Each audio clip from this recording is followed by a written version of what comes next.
Energia de ionização, também chamada de potencial de ionização, são sinônimos, tá? A definição está aí. É a energia mínima necessária para se retirar um elétron de um átomo no estado gasoso. Não se preocupe muito com essa questão do estado gasoso, normalmente é esse estado que aparece nas definições da química, porque quando você trata de estado gasoso, você está garantindo que é um átomo isolado. A definição de um gás na química, pelo menos o gás ideal, é aquele estado físico em que a atração e também a repulsão entre as partículas, entre os átomos, ela não existe, porque a distância entre as partículas é enorme. Tá? Então, colocar que é estado gasoso é uma forma de garantir que esse átomo está isolado por aí, não está interagindo com seus semelhantes, tá bom? Mas olha ali, energia mínima necessária para se retirar um elétron de um átomo, tá? Quando você retira elétron de um átomo, você precisa fornecer energia. Portanto, o átomo absorve. Para ele, aquilo ali é um processo endotérmico. Endotérmico significa absorção de energia, tá? E aqui, gente, eu mostro mais uma vez as setas. A energia de ionização ela vai crescer para a direita, olha aqui a setinha dentro dessa tabela. Cresce para a direita e cresce para cima. Aqui eu estou considerando os gases nobres. O cara que tem a maior energia de ionização não poderia ser diferente, é o hélio. Gente, na verdade, todos os gases nobres, eu acho, até tem essa anotação, ó. Todos os gases nobres eles têm um maior potencial de ionização quando comparados com os outros elementos. Por quê? Talvez, para quem não estudou ligações químicas, isso aqui não faça tanto sentido ainda, tá? Mas vai fazer depois que você estudar. Mas adianta uma coisa, os gases nobres são espécies químicas, são átomos que já estão estáveis por natureza. A sua composição, mesmo isolados, sem fazer ligação química, já os tornam estáveis, porque eles estão com a última camada completa. A sua eletrosfera tem todas as camadas completas, tá? Então, se ele perde um elétron, ele fatalmente vai cair numa configuração de instabilidade. É terrível para ele perder um elétron. É melhor ficar do jeito que tá? Tem gente que não gosta de perder também. Os ametais gostam de ganhar. Para eles também é ruim perder elétron. Mas vamos dizer que para o gás nobre é uma tragédia. Então, se é tão difícil assim para ele perder elétron, quer dizer que se você quiser arrancar esse elétron, você precisa forçar a barra. Você precisa fornecer bastante energia. E essa energia é chamada de energia de ionização. Por isso que a energia de ionização dos gases nobres é a maior de toda a tabela periódica, tá? Então eles entram aqui nessa análise e ficam lá no topo dessa propriedade, as maiores energias de ionização. Para explicar o restante dos elementos, eu vou explicar com base no raio, tá? Vamos comparar esses três que já estão no slide aqui, ó. Magnésio, cálcio e estrôncio. Tem seus núcleos fora de proporção, porque eles têm tamanhos diferentes, tá? E eles têm aqui, óbvio que eles têm várias camadas.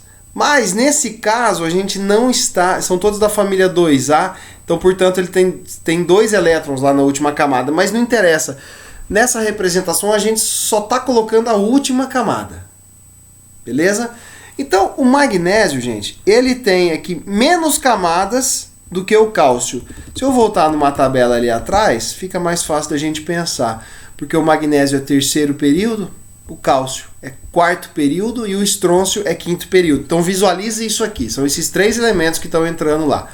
Todos da mesma família.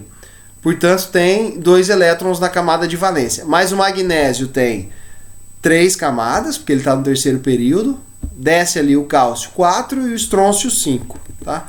Ou seja, 3, 4, 5 camadas. O que tem 5, estrôncio aqui, ele vai estar numa situação em que o último elétron, o elétron mais periférico da camada de valência, ele vai estar mais distante do núcleo do que os outros.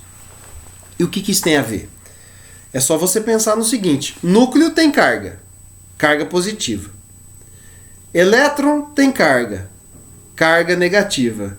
Então, sim, eles exercem forças de atração uns sobre os outros. O núcleo atrai a eletrosfera. Mas acontece que a atração eletrostática depende, entre outras coisas, da distância. Quanto mais próximo eles estiverem, maior vai ser a atração. Quanto mais distantes eles estiverem, menor vai ser a atração. Então, a gente pode sim concluir que esse elétron mais periférico do estrôncio, ele está atraído ao seu núcleo. Mas ele está menos atraído ao núcleo do que o elétron lá do cálcio. Porque o elétron do cálcio está mais perto. Então, a atração é maior. Se eu comparar esses três, os elétrons periféricos, periférico é o mais longe, né? Então, o do magnésio, ele ainda tem uma boa proximidade com o seu núcleo. Então, aqui tem uma certa dificuldade em sair esse elétron. Traduzindo, se ele tem uma certa dificuldade, significa que eu preciso fornecer bastante energia para que ele saia. Logo, a energia de ionização do magnésio é maior que a do cálcio, que é maior que a do estrôncio. Vamos colocar nessa tabela onde que eles estariam. Na família 2A teria o berílio aqui, ó, onde eu passo o cursor, magnésio, cálcio e estrôncio. Qual que é o que tem a maior energia de ionização? Magnésio, entre os três, tá? Então, tá crescendo para cima. Beleza, bateu com a setinha, tá explicado por que cresce para cima. Gente, se você aprendeu o raio atômico, você já aprendeu essa. Porque quanto maior for o raio, menor vai ser a energia de ionização. Aonde que estão os maiores raios? Os maiores raios estão para cá, ó.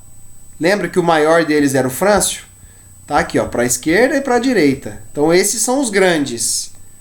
Para cá são os pequenos. Então os pequenos têm uma proximidade grande de elétron-núcleo, atração grande, portanto, a energia de ionização também vai ser grande. Tá certo? Importantíssimo, então, a gente aprender raio atômico, né? Porque ele explica bastante coisa. Aqui, ó, é uma forma de enunciar essa frase aqui, ó. Energia mínima necessária para se retirar um elétron de um átomo no estado gasoso. Eu enunciei aquela frase na forma de equação química. Energia mínima necessária, só que eu vou explicar umas coisinhas a mais aqui, ó. A energia está sendo absorvida, né? Para retirar o elétron, o átomo precisa absorver. Então, se ela está sendo absorvida, ela está à esquerda da seta. Energia mínima necessária, né, que tem que ser absorvida. Poderia colocar essa palavra ali na definição. Para se retirar um elétron ou para retirar o elétron. Aqui, o elétron vai sair, portanto, ele está do lado dos produtos de um átomo no estado gasoso. Um átomo qualquer, por isso X. E o Gzinho para dizer que ele está no estado gasoso. Óbvio, né, que isso aqui não está na definição, mas você pode muito bem conseguir deduzir. Porque se você tinha um átomo que perdeu um elétron, ele formou um cátion. Ficou com carga positiva e continua no estado gasoso. Então, aquela mesma definição escrita em português, está aqui escrita em quimiquês, na forma de uma equação química, tá bom? E a mesma coisa aqui, mais exemplos, eu reforço a questão do raio, mas aproveito esse raciocínio da relação do raio com a energia de ionização para falar uma coisinha a mais para vocês. Conforme você vai fazendo ionizações sequenciais, por exemplo, não é porque você tirou um elétron que você vai parar por ali, você pode tirar 2 elétrons, você pode tirar 3. E aí acontece uma coisa interessante. Quanto mais você tira elétron, mais difícil fica de tirar o próximo. Como que eu vou fazer isso, entender isso para fazer sentido? Vocês já sabem disso. Se você entendeu bem a questão do raio, repito, a questão do raio é fundamental. Em especial aquilo que falava da parte do raio de íons, você já entendeu isso. Qual que era a relação entre o raio de cátion e do átomo neutro? O cátion era sempre menor. Pode voltar lá no vídeo anterior. O cátion é sempre menor do que seu respectivo átomo neutro. Ô, gente, então se eu tiro um elétron, ele forma o cátion. Beleza, tá aqui. O elétron já saiu, tá? Mas se eu quiser tirar mais um elétron dali, cara, aí ficou mais difícil. A energia fornecida vai ter que ser ainda maior, porque o raio diminuiu. E a gente viu no slide anterior que quanto maior for o raio, menor a energia de ionização. Ou seja, se o raio diminui, ou seja, o átomo fica pequeno, a energia de ionização cresce, né? Eles são inversamente proporcionais. Então, tirou um, tem uma certa dificuldade, tirou o segundo, é mais difícil. Para tirar o terceiro é extremamente mais difícil, por isso que eu exagerei aqui na quantidade de sinais, né? Para dizer que é maior. A energia de ionização da terceira ionização é muito maior do que as outras duas, porque o átomo vai ficando menorzinho. Consequentemente, o núcleo vai segurando mais os elétrons, tá? É tudo por questão de atração eletrostática. Se está muito perto, o núcleo segura, porque ele é positivo e o elétron é negativo. Ele não vai deixar sair esse elétron com facilidade, tá? Como quase tudo que a gente está falando, o raio explica. Aí tem a afinidade eletrônica. Tem muita confusão entre as duas, tá?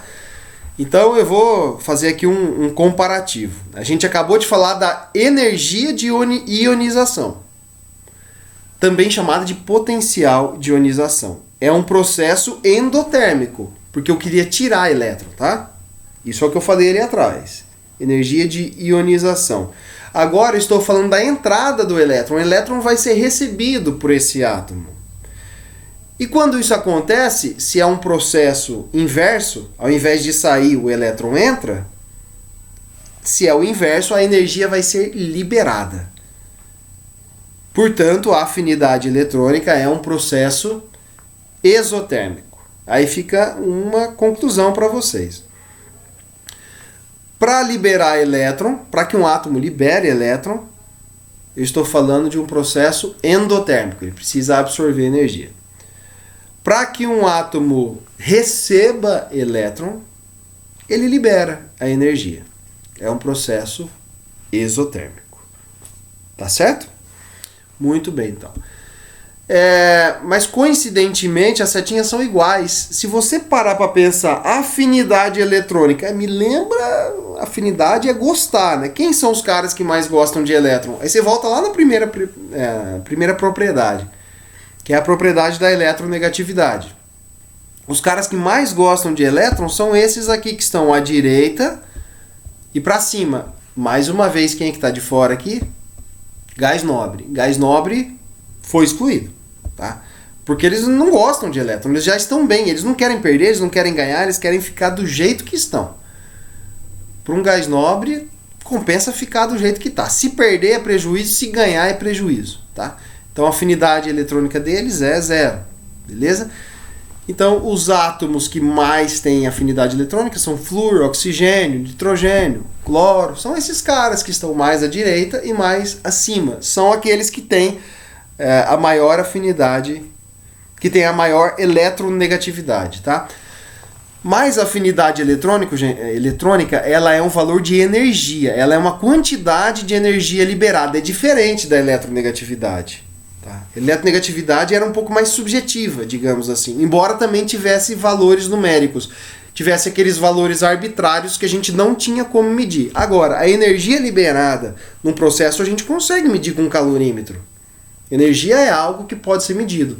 Então a afinidade eletrônica sim é uma grandeza que pode ser medida em laboratório, enquanto a eletronegatividade não.